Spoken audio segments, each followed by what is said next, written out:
Now I want to talk a little bit about the CPC and apnea and hypopnea index. And this was, I think, Robert Thomas and his group recognized that people with sleep apnea had definitely greater preponderance of this low frequency coupling here.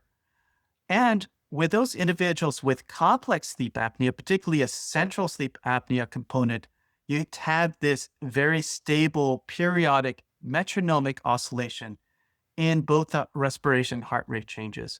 And so he thought, oh, there may be a way to use this cardiopulmonary coupling to then differentiate or even assess for the presence of sleep apnea or complex sleep apnea. And so this was the publication that came out in 2007, again by the same group. And the last part, when I was talking about the sleep stages, was on the left side here. But now when it came to apnea detection, there was a different algorithm used altogether.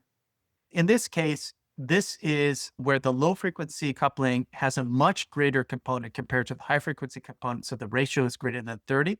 What you notice in the cap is the ratio is like 0.5.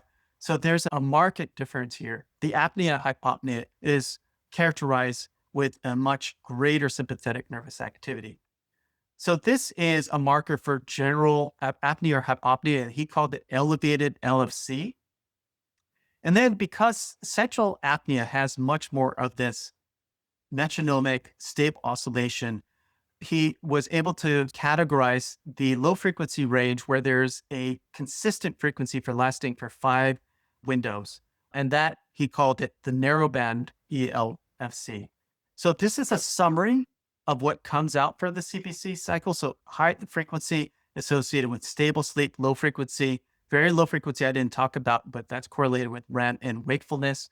But then in order to differentiate for obstructive sleep apnea and central sleep apnea, he had this broadband definition, ELFC-BB for broadband.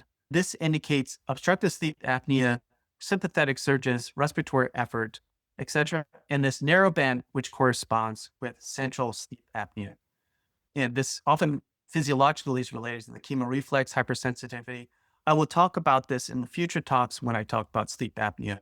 Now, this is a report, an example of this, where this CPC is used for detecting sleep apnea. And again, in this individual, you see no high frequency coupling. You see a lot of unstable sleep as demarcated by this elevated LFC.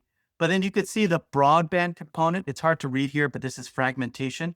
And you can see that this is associated with obstructive sleep apnea. And then the one that has to do with periodicity or the narrowband, which talks about the narrow band that you see with central sleep apnea, is revealed here as well. And it turns out this method, using the CPC method, either EKG or PPG, is actually really good and does pretty well against a PSG-based determination of apnea hypopnea index. So AHI of 3% here. So this is a study published in 2021. This used an Apple study cohort of about 833 individuals. And this is a comparison of the PSG-based AHI and the CPC-based AHI. And you can see that the correlation is really strong with a Pearson correlation of 0.972 and an RSC with an AUC of about 0.98 or 96, which is really strong. So this indicates that cardiopulmonary coupling does a pretty good job of detecting sleep apnea, at least when using the PSG as a gold standard. And this has been used by Sleep Image, and there's a rate-based methodology on a publication done by 2023, which again shows a pretty good correlation with a Spearman correlation about 0.9. This is FDA cleared for diagnosing sleep apnea and managing sleep disordered breathing.